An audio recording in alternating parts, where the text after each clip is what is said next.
Types of heavy construction equipment, Part 2. Number 4, trench shears. Trench shears machines are used to excavate trenches in soil. These trenches are generally used for pipeline laying, cable laying, drainage purposes. Trenching machines are available in two types, namely chain trench shears and wheeled trench shears. Chain trench shears contains a fixed long arm around which digging chain is provided. Wheeled trench shears contains a metal wheel with digging tooth around it. Both types of trench shears are available in tracked as well as wheeled vehicle forms. Number 5, loaders. Loaders are used in construction site to load the material onto dumpers and trucks. The materials may be excavated soil, demolition waste, and raw materials.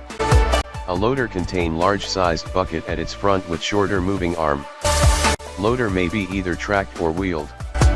Wheeled loaders are widely used in sites while tracked or crawled loaders are used in sites where wheeled vehicles cannot reach.